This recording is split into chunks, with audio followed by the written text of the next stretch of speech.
Hello everyone. My name is Reihaneh Aghamolaei. I'm assistant professor in the School of Mechanical and Manufacturing Engineering. I'm so happy to be part of this symposium and present my work today here. Today I will briefly present my work on how I redesign a large second year engineering module, moving from a mainly lecture-centric format towards a more learner-centered format.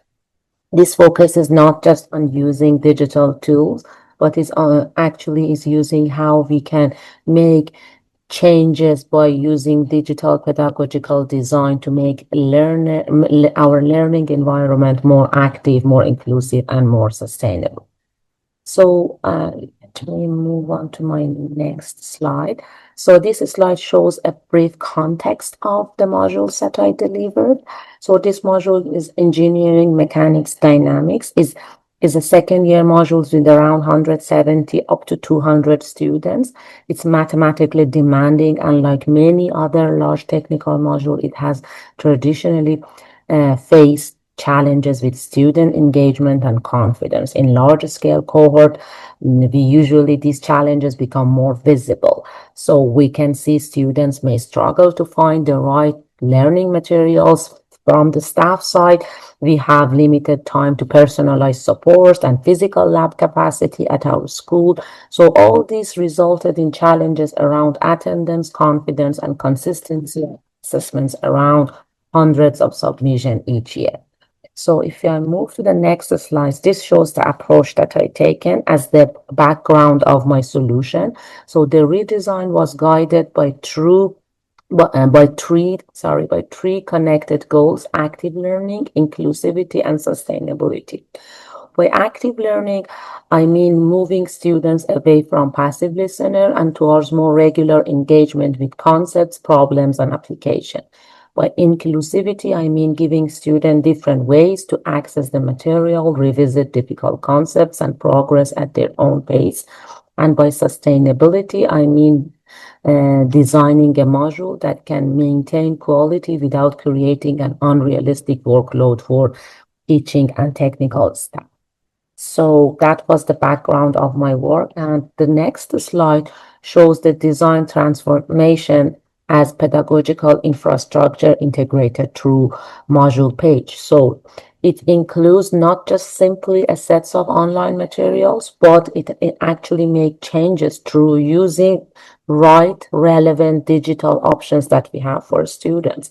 First, the module was reorganized into 4 clear learning hubs, so students could easily navigate content through problem-solving activities, online labs, and the other external resources that we have, especially external resources like Wiley, which is the main publisher in this field, and lots of books and examples that our student using is through that publisher. And I was in contact with them and received access for students so they can use their material, labs, and so on. Second, longer lectures were supported by self-paced mini lectures. So this allows students to pause, replay, and practice different concepts at their own speed. Third, a significant part of the physical lab capacity was replaced with hybrid online labs. And we have some AI-supported quizzes by help of Teaching Enhancement Unit at DCU, which was perfect. This helped address lab capacity issues that we have and also gave students more flexible option. Finally, rubric-based grading was used to support more consistent and scalable across the large cohort. So this slide just shows a brief changes that I applied on my module page. So the different learning hubs and external links, and also quickly at the end, it results in increased attendance rate. The median of mark for the final exams changed significantly, and the pass rate was highest among the past 10 years.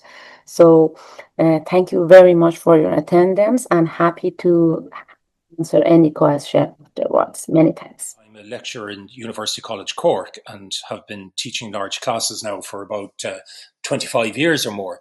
And one of the things I'm particularly interested in the moment is how technology can be used more effectively to support learning in large class environments, but also the management of modules, large class modules that I'm sure many of you are facing similar challenges with. So the paper looks at the value of learning analytics in terms of trying to improve student learning and also large class management.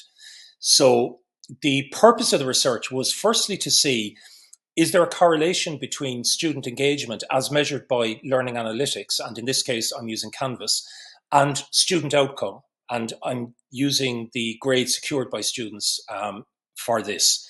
And the second purpose of the research was to see how could learning analytics be of benefit to educators managing large classes, but also to students in the form of self-regulated learning. So the first major outcome, which involved a lot of data analysis using a data analyst secured with SATL funding, and this showed a very clear correlation between student engagement and final outcomes measured in terms of the student's final grade. So this gave a lot of confidence that the learning analytics that are available could be very, very powerful indicators and predictors of student performance. The second element then of the research was to see how could this data be of benefit. So one idea is that because it's a good indicator of student performance, there could be an automatic indicator that there has been very low or even no student engagement, and a lecture would be flagged automatically by the system. So as in my case, you have a class of 350 students. You can't necessarily see if people aren't engaging or even attending, even if you are taking attendance. So it can be very difficult to try and monitor all of that if you're doing it manually. Whereas here the idea is that if somebody's not engaging, the system would flag it automatically. And it could even flag it to the student to say it has been noted that they're not engaging at all or not engaging adequately. So it also can show engagement over time in different elements, and then these elements can be adjusted to maybe maximize engagement, such as maybe having a weekly quiz or something online. The potential for self-regulated learning is very extensive in that students would get to see real-time analytics for the aggregate of the class, and then they could see how their own engagement is measuring against the class average. And the idea here is that this might motivate them to engage more fully. And also it can give predicted performance. So in other words, a student could get a prediction of their likely outcome based on their current engagement to date, based on, say, the historical data, such as the diagram I showed you earlier. Some of the limitations of learning analytics would be that the data just is not user-friendly at the moment. A lot of research had to be done for this project. The learning dashboards need to meet the needs of all the different stakeholders, like the educators and the students and management possibly. And there needs to be institutional support because many lecturers are doing this themselves, but a lot of the systems aren't, as I said, particularly user-friendly. And finally, it needs to be emphasized as a learning tool for students to engage with it and not just form of monitoring students. So thank you very much for your attention. Good morning, everybody. My name is Ana-Carmen Diaz Mendoza from the University of La Rioja. And today we present a joint project with Álvaro Melón Izco and Oscar Guinea-Ibáñez from the University of La Rioja and María Vargas Magallón from the University of Zaragoza. This study is entitled Corporate Finance Robot and Artificial Intelligence-Based Assistant to Autonomous Learning in Large Classes. This is the outline of our presentation. First, motivation and problem.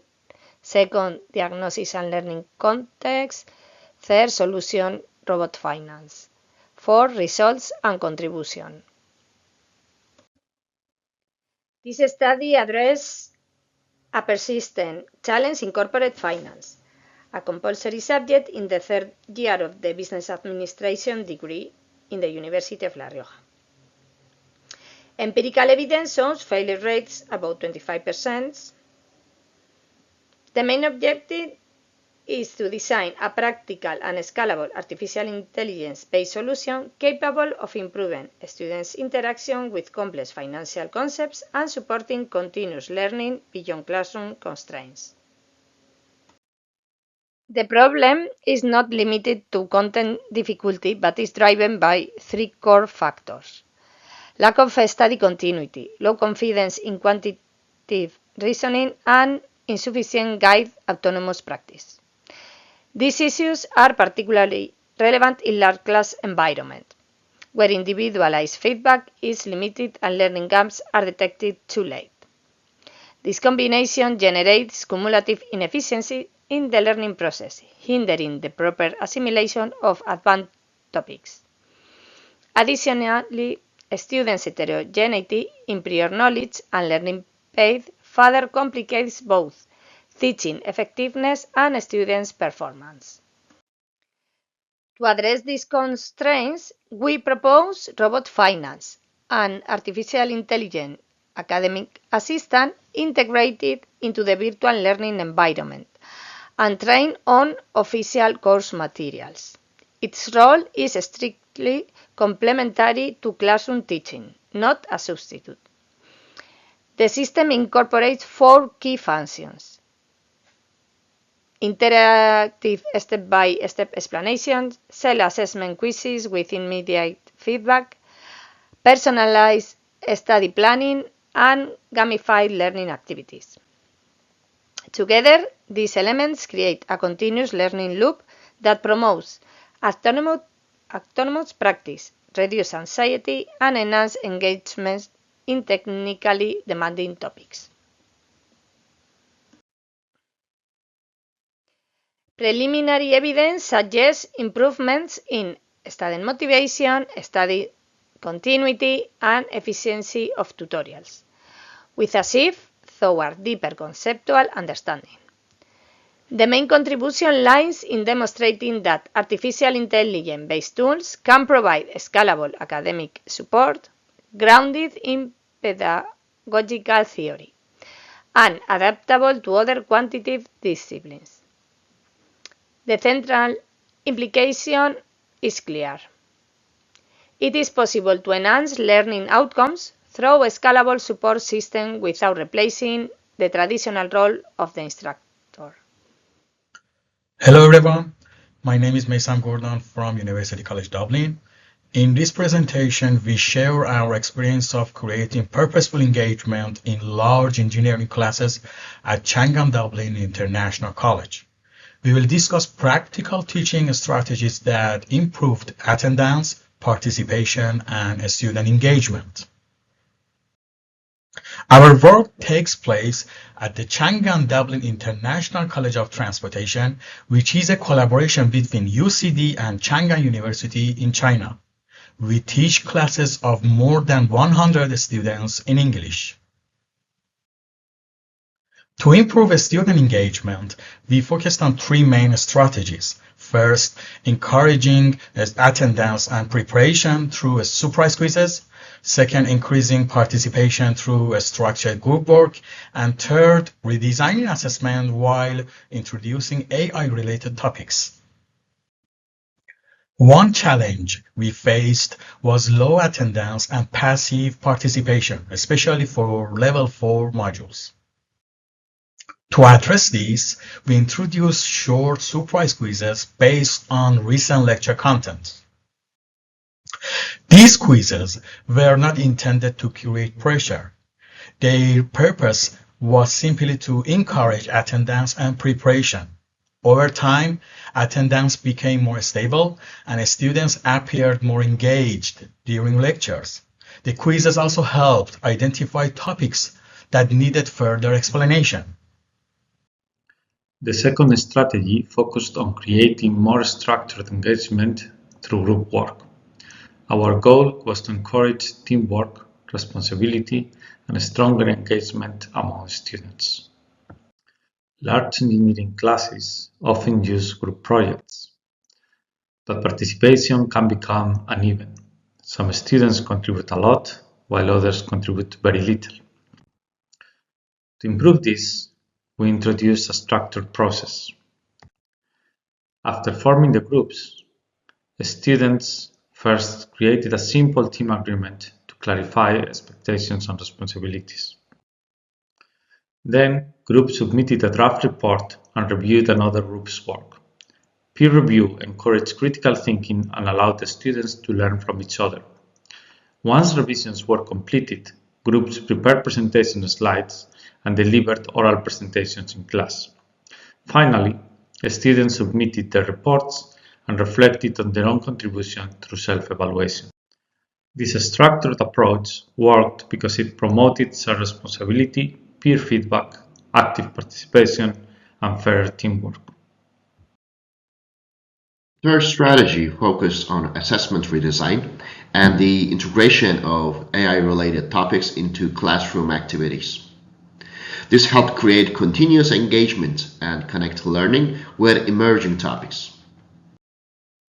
In some modules, assessment relied heavily on a final exam. For example, 90% final exam and only 10% continuous assessment. We redesigned assessment by moving from this system to a more balanced approach with 50% continuous assessment and 50% final exam. This created regular checkpoints, encouraged continuous engagement, and provided more opportunities for the feedback.